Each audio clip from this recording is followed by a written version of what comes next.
Buenas noches a todos los que nos unimos a este taller de oración.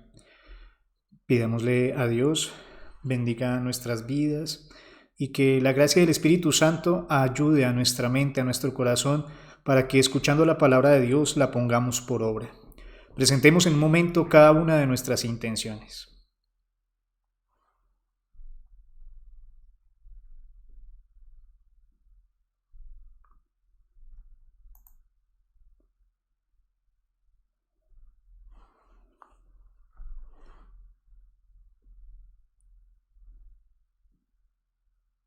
En el nombre del Padre, y del Hijo, y del Espíritu Santo. Amén. Oremos por Colombia. Señor Jesús, tú nos dijiste, mi paz les dejo, mi paz les doy. Mira con misericordia a Colombia, herida por la injusticia y por la violencia, dividida por enemistades y desigualdades, pero con vivo anhelo de un mañana mejor.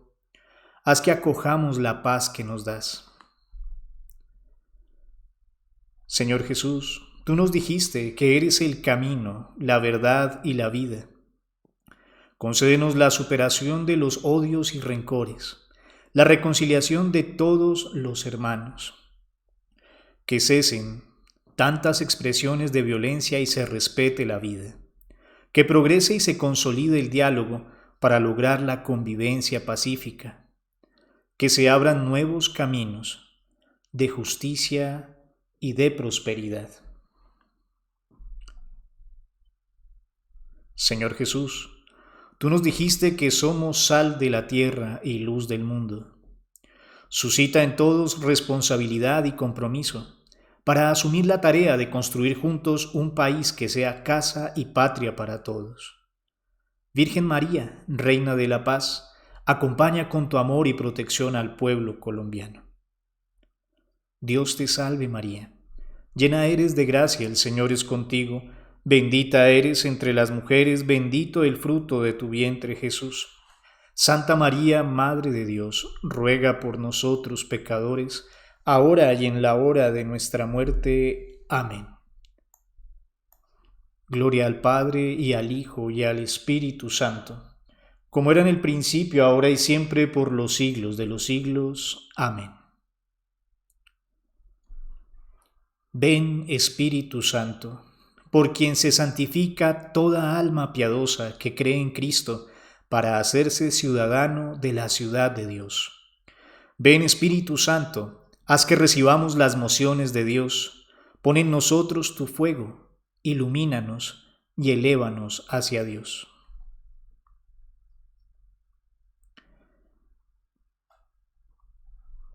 Hagamos lectura y oración de este texto del Evangelio de San Marcos, capítulo 6, versículos 1 al 6. En aquel tiempo, Jesús fue a su tierra, acompañado de sus discípulos. El sábado se puso a enseñar en la sinagoga, y la gente al oírlo decía asombrada: ¿De dónde le viene a éste todo esto? ¿Cómo tiene tal sabiduría y hace tantos milagros? ¿No es este el carpintero, el hijo de María, y el hermano de Santiago, de José, de Judas y de Simón? ¿Y sus hermanas no viven con nosotros? Y se escandalizaban de él. Jesús les dijo: Solo en su tierra, entre sus parientes y en su casa, desprecian al profeta.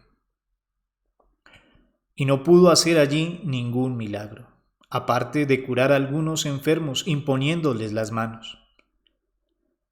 Y se quedó sorprendido de su falta de fe. Recorrió después las aldeas del contorno enseñando. Dejemos que la palabra resuene en nuestro corazón.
Escuchemos algunas pautas para la lectura de este Evangelio.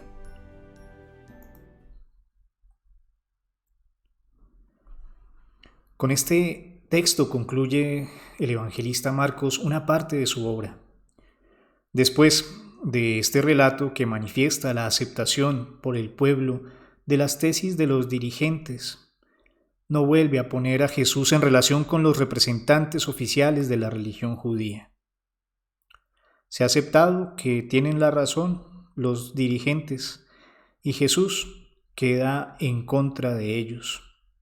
Sus discípulos lo siguen, por supuesto, pero muchos que han aceptado la religión y la manera de interpretar de los dirigentes judíos se han opuesto a Jesús. Sus paisanos estaban seguros que Jesús era una persona muy normal. Eran sus compañeros en la niñez, habían jugado y trabajado con él, lo conocían perfectamente. Lo enmarcan en una familia, lo cual es un requisito indispensable para alguien de aquella cultura, tener un padre, una familia a la cual adherirse y de la cual da honor con sus acciones y con sus palabras. Hasta ese momento, no habían descubierto nada fuera de lo normal en Jesús. Es lógico que sus paisanos no esperaran nada extraordinario de parte de Jesús. El texto griego no habla de pueblo, sino de patria, ni hace referencia al lugar geográfico. En realidad se refiere más al ambiente social en que se desarrolló la vida de Jesús. Un sábado, en la sinagoga de Nazaret, la gente se asombra. Dicen despectivamente que es hijo de María. No nombran a su padre, que es la manera de considerar digna a una persona, sino que lo llaman por el de su madre. La enseñanza de Jesús y sus milagros no suscitan aquí la fe, más bien son causa de incredulidad. Sus paisanos no aceptan la enseñanza de Jesús porque enseña cosas nuevas que no estaban de acuerdo con la tradición. También, recordemos, los milagros de Jesús son manifestación de la gloria de Dios. Este episodio demuestra que los milagros no cumplen su propósito cuando la gente se niega a creer. Al contrario, los lleva a la incredulidad, porque no les permite contemplar en las acciones de Jesús la gloria del que lo ha enviado. Los milagros de Jesús han representado un enigma para las autoridades teológicas, religiosas de la época, los escribas, y ellos han concluido que debe ser porque lleva dentro a Belcebú y expulsa a los demonios por arte del jefe de los demonios, como lo habían indicado en el capítulo 3 de este mismo evangelio. Los nazarenos no llegan a tanto, sus paisanos. No niegan la sabiduría y los milagros de Jesús, pero dado que lo conocen desde pequeño y conocen a su familia, no les encuentran explicación y se escandalizan de él. En griego, la palabra escándalo designa la trampa, lazo o cepo que se coloca para cazar animales. Metafóricamente, en el Evangelio se refiere a veces a lo que obstaculiza el seguimiento de Jesús. Es como una figura, un ejemplo, una forma de decir gráficamente que ese escándalo o la palabra escándalo es una manera de obstaculizar el seguimiento de Cristo, de aquellos discípulos que quieren ir detrás de Él, siguiendo su enseñanza. Lo curioso del pasaje que hoy leemos es que quien se convierte en obstáculo para seguir a Jesús es el mismo Jesús, no por lo que hace, sino por su origen. Él se convierte en escándalo para sus coterráneos. Cuando uno pretende conocer a Jesús, saber de dónde viene, quiénes forman su familia, cuando lo interpreta de forma puramente humana, Jesús se nos puede convertir en un obstáculo para la fe.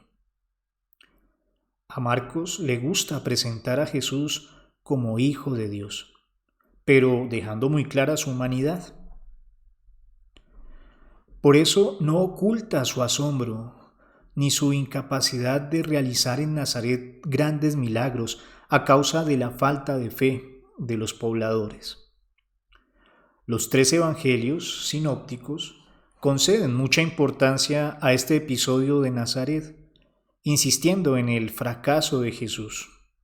La versión más dura es la del evangelista San Lucas, en la cual los nazarenos incluso intentan despeñarlo.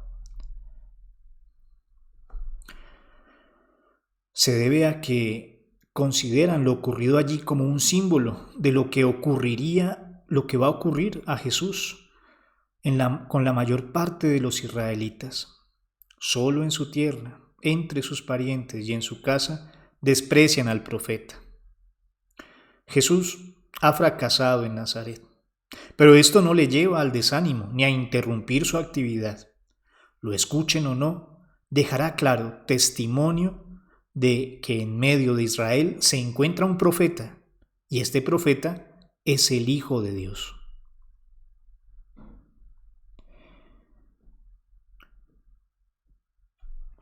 Pidámosle a Dios que podamos nosotros ver en la humanidad de Jesús las obras del Padre, del Dios que nos ama. Que no nos perdamos en las primeras impresiones o en la manera que tenemos siempre de acercarnos a Cristo. Más bien, que Él nos marque la pauta, que sus palabras nos guíen, que sus milagros nos revelen la misericordia de Dios. Y que siempre, unidos al amor del Padre, podamos contemplar en aquel que nos habla y que hace obras maravillosas por nosotros, aquel que es Dios con nosotros y nos trae la salvación y la paz.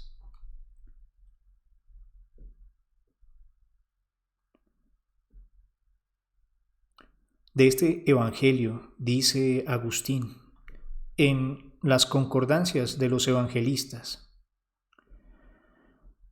al darse cuenta Agustín que este pasaje está en los 3 evangelios sinópticos, dice nuestro Padre. También Marcos menciona aquí, casi en su totalidad, las mismas cosas que Mateo. Si exceptuamos que sus conciudadanos hablan del Señor como carpintero e hijo de María, mientras que, según Mateo, como hijo del carpintero, y no se debe causar extrañeza, pues ambas cosas pudieron decirse. Le creían carpintero por ser hijo de un carpintero. Lucas, en cambio, dedica más espacio al hecho mencionando muchos detalles al respecto.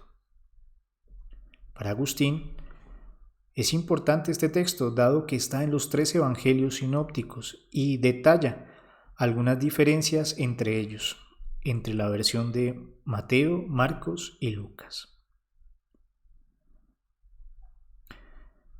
Agustín, en el trabajo de los monjes, nos dirá que el hecho de trabajar como carpintero y ser llamado hijo del carpintero no es motivo de vergüenza, sino que, como señala nuestro Padre, todo trabajo es bueno, siempre y cuando se ejerza con honradez.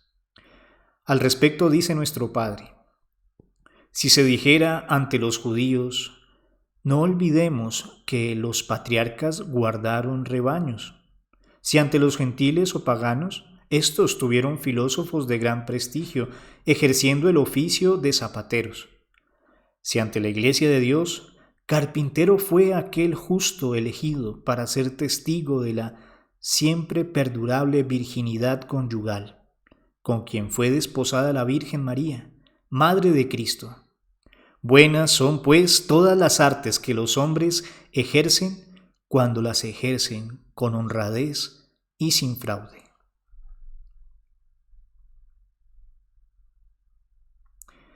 Agustín, volviendo al texto del Evangelio, comenta con extrañeza cómo los contemporáneos de Jesús lo vieron hacer milagros y sin embargo no creyeron en él. Al respecto nos lo dice en el Tratado sobre el Evangelio de San Juan 16. En fin, ellos vieron al Señor Jesús andar en la tierra, hacer milagros, iluminar a los ciegos, abrir los oídos a los sordos, soltar las bocas de los mudos, andar sobre el mar, dominar los vientos y el oleaje, resucitar muertos, hacer tantos signos y apenas unos pocos de ellos creyeron. ¿Por qué? Sino porque no se rinde honor a un profeta en su patria. Pero, ¿por qué entre extranjeros se rinde honor a este profeta? ¿Qué sigue? Dichosos quienes no han visto y han creído.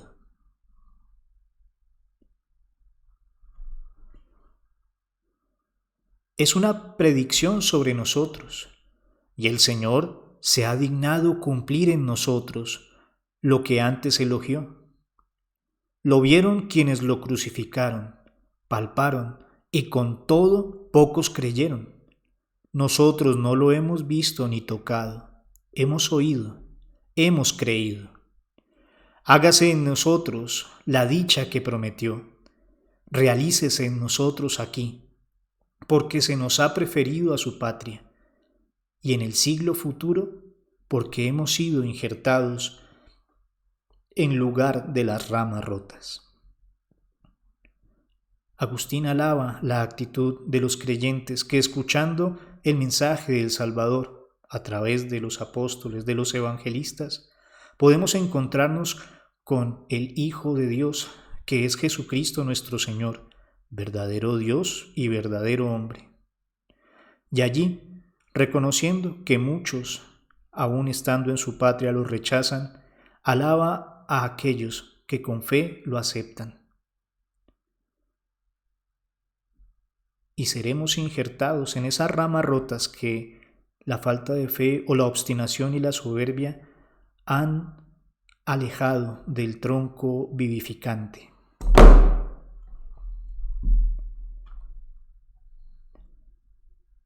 También dice nuestro Padre San Agustín en el Tratado del Evangelio de San Juan 16, a rendir homenaje a Cristo. Si la patria que lo engendró lo rechazaba, que lo acoja la patria que Él ha redimido y creado, es decir, la patria del reino de los cielos, formada por todos los redimidos.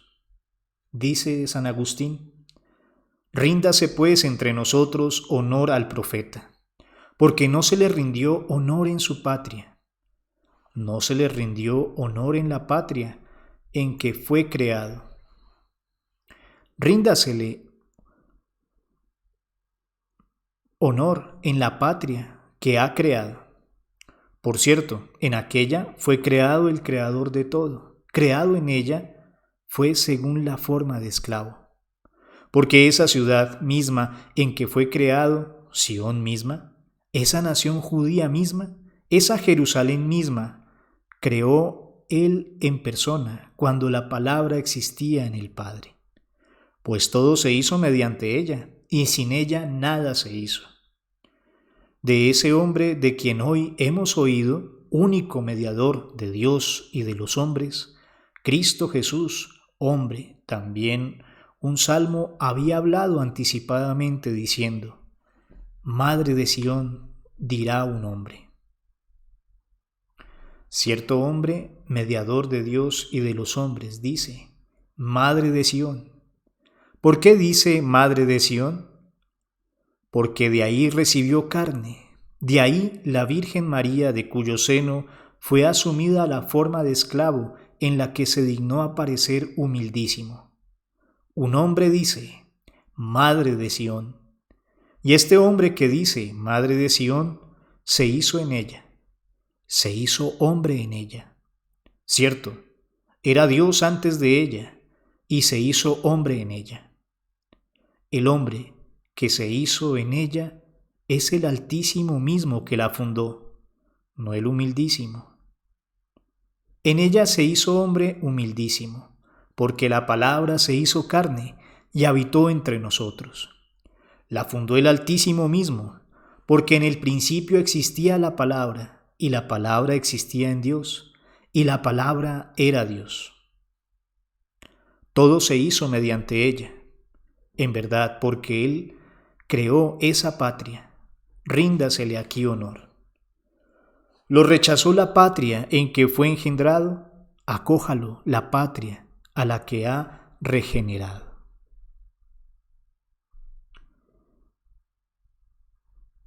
Que estas palabras del Evangelio sirvan para nosotros como una ocasión y una oportunidad para rendir homenaje, honor a aquel que ha dado la vida por nosotros. Es verdadero Dios y verdadero hombre. Ese hombre Jesús, nacido de la Virgen María, que tiene una familia en Nazaret, es el Dios que con sus palabras y acciones manifiesta la gloria de Dios. Pidámosle a este hombre que ha dejado su palabra, sus sacramentos en medio de nosotros, que nos guíe para poderle rendir este homenaje, que la fe nos mueva, que la esperanza siempre nos anime.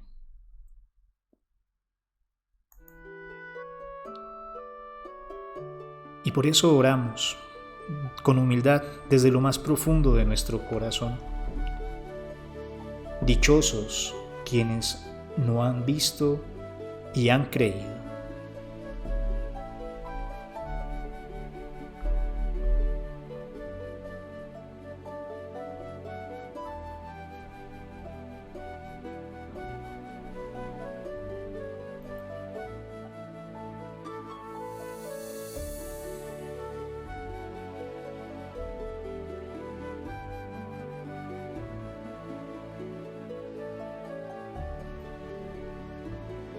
Recordemos que Agustín nos dice de esta frase que es una predicción sobre nosotros, sobre la patria que Él redimió.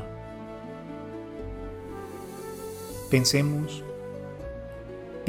cómo es nuestra fe en Cristo. ¿Qué necesidad tenemos de ver signos? Y cuando vemos sus signos y milagros, ¿creemos que vienen de Dios? ¿Reconocemos la gloria de Dios?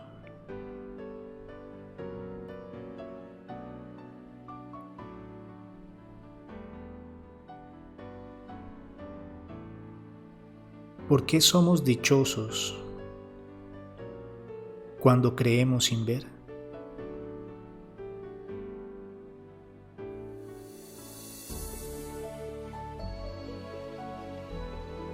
Dichoso quienes no han visto y han creído. Tal vez no hemos visto con los ojos físicos, pero los ojos del corazón, bien dispuestos por la escucha de la palabra y movidos por la fe, nos hacen comprender que aquello que nos comunica la Iglesia, que aquello que se nos da en los Evangelios, es la palabra divina que hace nuevas todas las cosas. Por eso, dichosos quienes no han visto y han creído.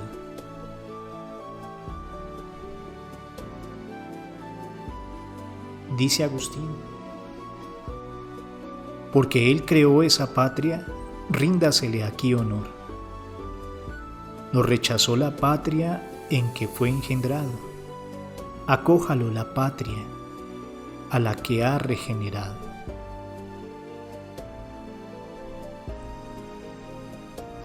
¿Cómo rendimos honor a Cristo?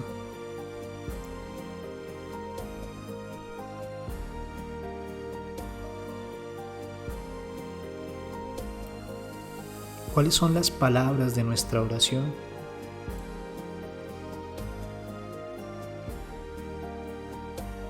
¿Acogemos con fe su predicación y sus obras?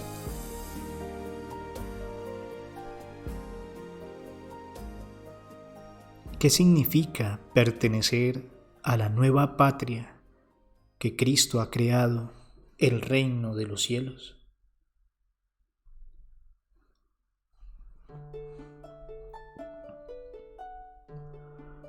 Dichosos quienes no han visto y han creído.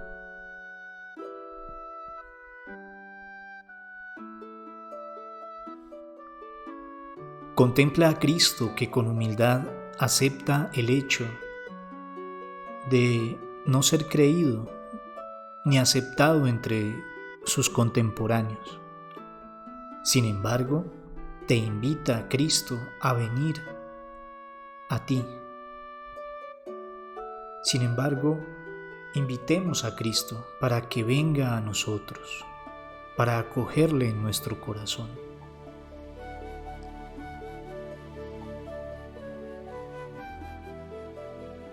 Muchos lo han rechazado, nosotros lo acogemos.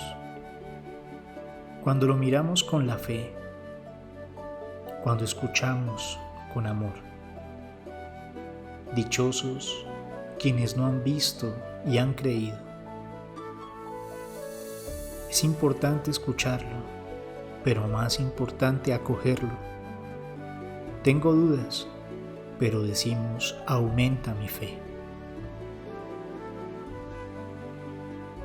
Dichosos quienes no han visto y han creído.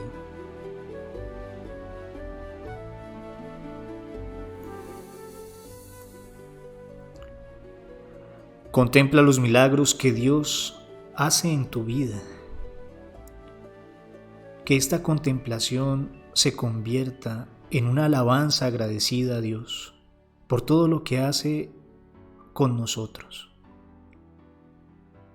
Además, pidámosle siempre fuerza y fe para seguir honrando a Cristo con nuestra acogida, con nuestra disposición, con nuestra escucha atenta a su mensaje salvador.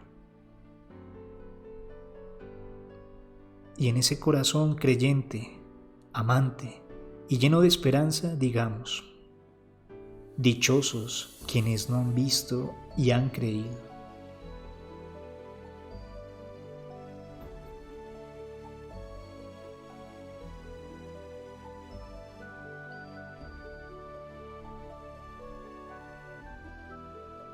Que Dios haga su obra en nosotros, se nos revele como el Padre del amor, como el Hijo que salva y nos comunica la misericordia de Dios.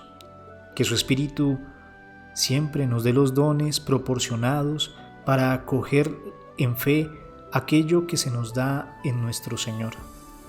Que podamos tener esa esperanza cierta en la resurrección. Que nuestra fe sea una experiencia firme del encuentro con aquel que sabemos nos ama. Y que podamos siempre dar buen testimonio de Cristo nuestro Señor, con nuestras palabras y con nuestras obras.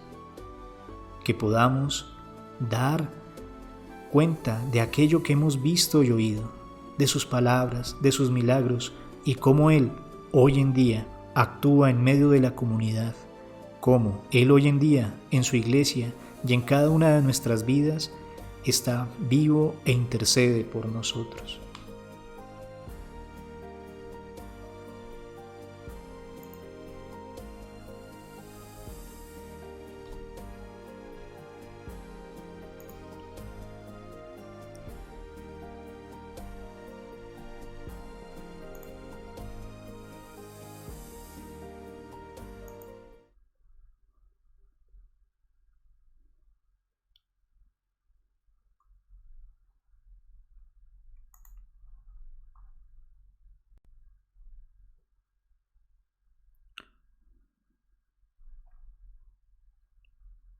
Pidámosle a Dios que en su infinita misericordia nos invite a alabar a Dios, que nuestras palabras sean siempre la voz que Dios ha puesto en nuestros corazones a través del Espíritu que es amor, y que esta oración que nosotros decimos, porque Él mismo nos la ha enseñado, sea también movida por el Espíritu que obra en cada uno de nosotros. Con fe y con humildad decimos juntos: Padre nuestro que estás en el cielo, santificado sea tu nombre. Venga a nosotros tu reino. Hágase tu voluntad en la tierra como en el cielo.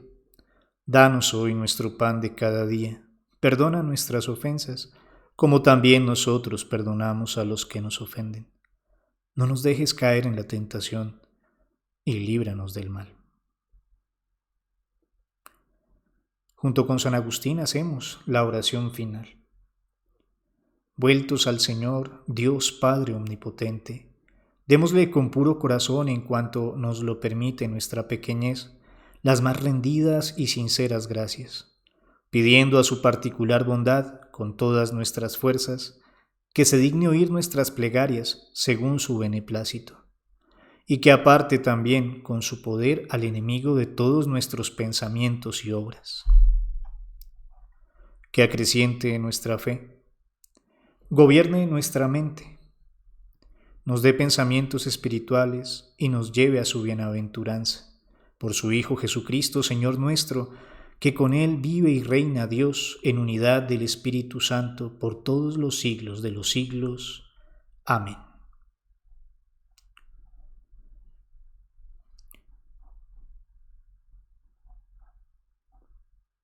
Pidámosle a Dios bendiga nuestras vidas y nos acompañe siempre con su gracia, que podamos reconocerlo vivo entre nosotros y siempre amando a su iglesia, que escuche nuestras oraciones y permita que nuestra vida siempre sea gobernada por el único amor de Dios, que es misericordioso.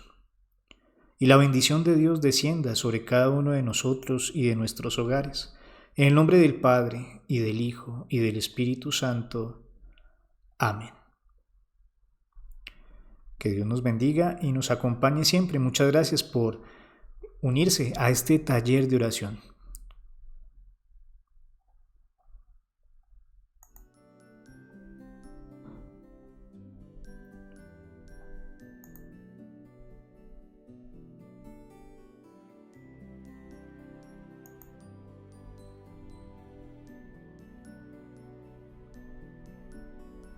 Taller de oración.